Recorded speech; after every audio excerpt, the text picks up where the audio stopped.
안녕하십니까. 김영준 학원에서 숙명여고 담당하는 고일팀장 전용준입니다. 반갑습니다.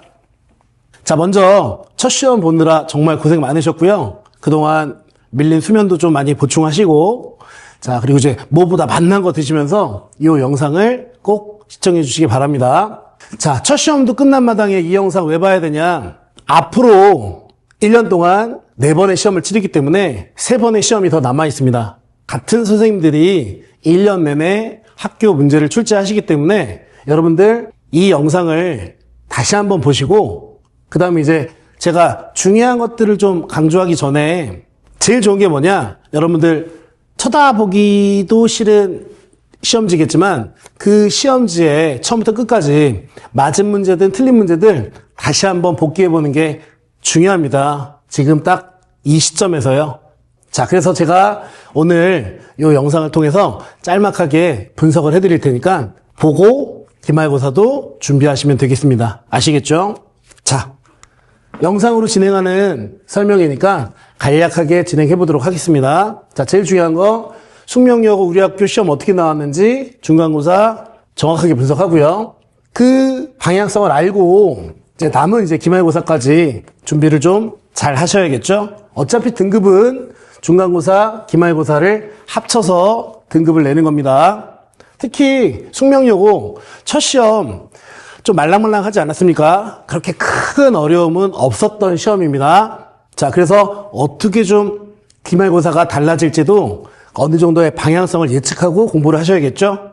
자, 그리고 이제 저희 학원 저와 함께 수업하고 중간고사를 같은 방식으로요. 자료를 통해서 학습을 꼼꼼하게 하셔야 됩니다. 자, 그래서 맨 마지막 기말고사 날짜도 강조하면서 마무리하도록 하겠습니다. 첫 중간고사요. 숙명여고 방식으로 객관식으로만 문제를 출제하셨고요. 소수량은 없었습니다. 자, 그리고 이제 시험지를 옆에 딱 펴놓고 이 영상을 보면 제일 좋겠죠. 자, 처음부터 말랑말랑하니 절대 틀리면 안 되는 화법 문제, 작문 문제. 자, 그 다음에 이제 교과서에 있는 1단원, 2단원에 있는 어휘를 충분히 소화해서 이 어휘 문제의 복수 정답도 있었죠. 자, 그래서 앞부분에 쉬운 문제들. 자, 그리고 이제 작년과 다르게 의문의 변동, 문법이요.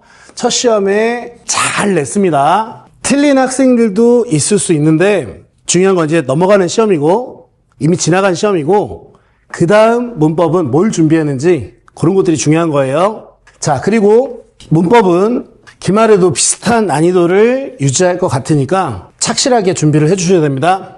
자, 그리고 이제 숙명여고 특징이죠.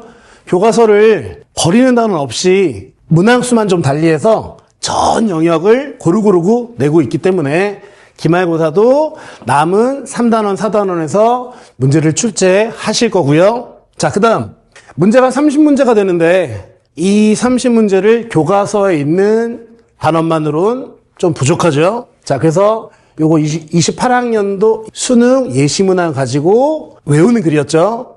과학기술지문, 접근제어 2문항을 출제하셨고요. 자, 그리고 뒤에가 문학이었어요.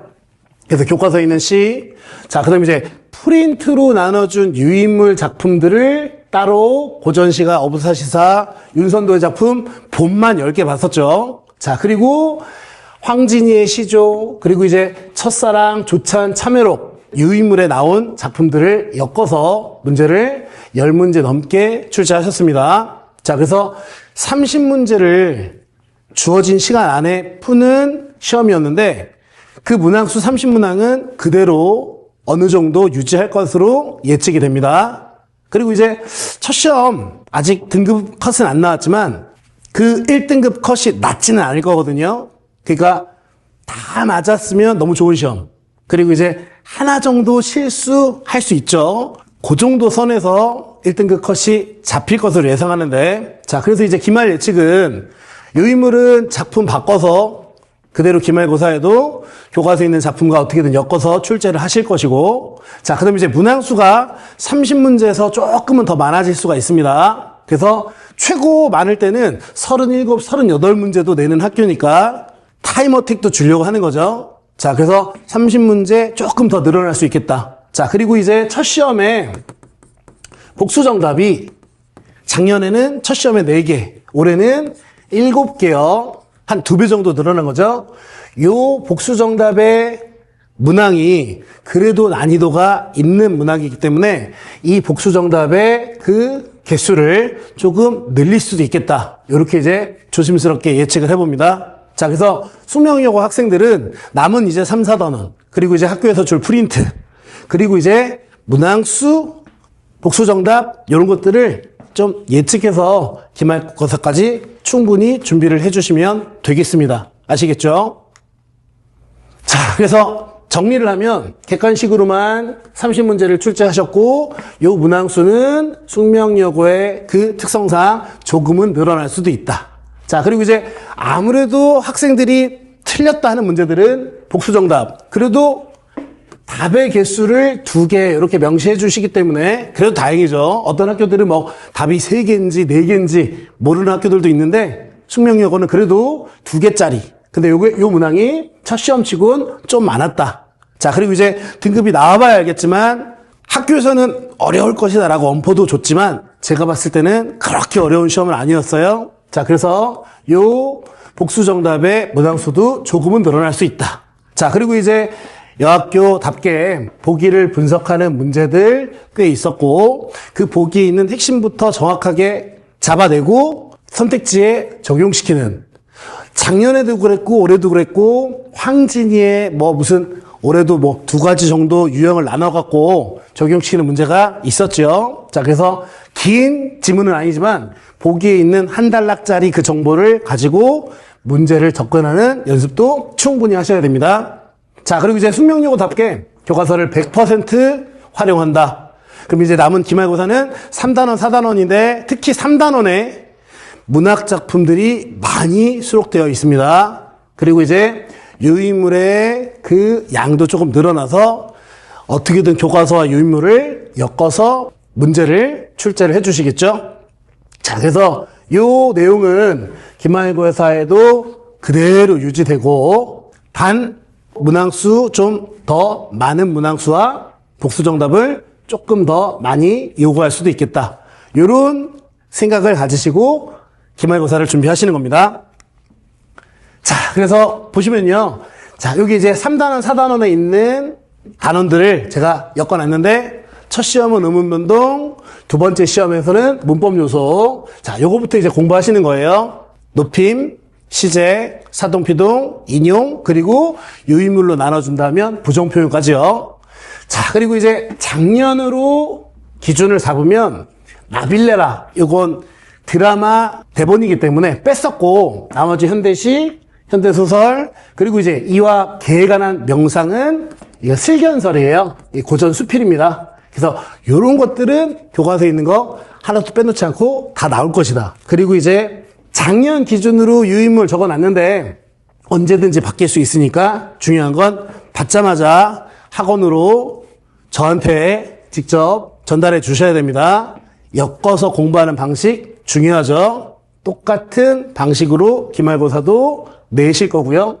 자, 그리고 이제 4단원에 요 논증단원도 있고 토론단원도 있는데 숙명은 요 잡단원들을 빼지 않고 다 시험에 내기 때문에 꼼꼼하게, 물론 문학수는 지난번에 중간고사의 화법, 작문 정도의 그런 중요성이니까 문학수가 그렇게 많지는 않겠죠. 자, 어쨌든 남은 단원에 있는 거, 그리고 이제 같은 방식으로 나눠주는 유인물 다 종합해서 기말고사를 칠 준비를 하셔야 됩니다. 됐죠?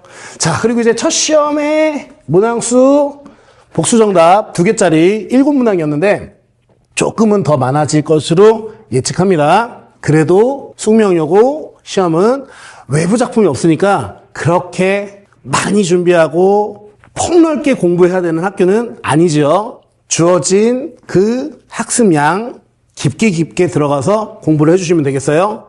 자, 그리고 이제 제 예측인데 작년에도 좀 비슷한 상황이었거든요. 자, 첫 시험 치고 좀 쉬웠다 하면 널뛰입니다. 즉 기말고사가 상당히 많이 어려워지는 경향이 있기 때문에 방심하시면 안 되고요. 끝까지 교과서에 있는 작품, 유인물 잘 엮어서, 그리고 이제 중간고사보다는 더 깊게 학습해야 되는 게 중요합니다.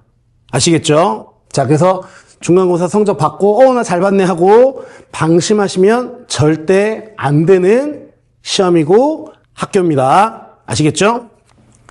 자, 그래서 기말고사도 알차게 자료와 수업을 준비해 놨고요. 여러분들은 제가 내드리는 과제집 한 권씩, 매주 한 권씩 따박따박 밀리지 않게 문제를 풀어내는 게 중요합니다. 아시겠죠? 그래야 기말고사를 충분히 준비할 수 있고, 그리고 이제 기말고사의 제일 중요한 포인트는 심화. 그리고 이제 깊게 심층적으로 공부를 해야 된다는 거. 자, 그래서 여러분 5월 첫째 주는 그냥 집에서 이 영상 보시면서 충분한 휴식을 취하시면 되고요.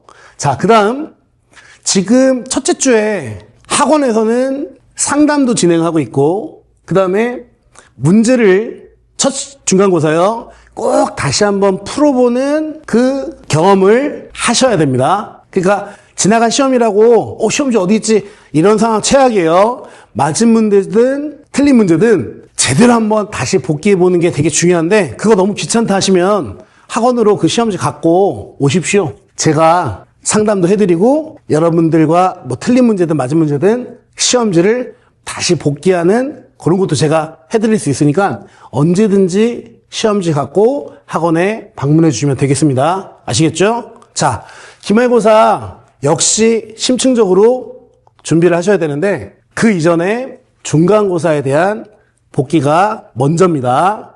1년 내내 그분들이 출제하시는 거예요. 아시겠죠?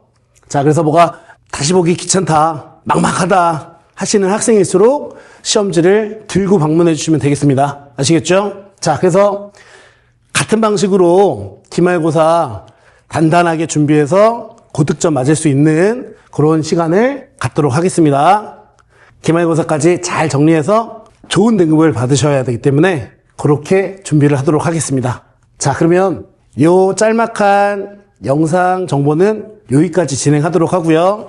더 궁금하신 거나 문의사항이 있으면 학원으로 문의나 방문해 주시면 감사하겠습니다.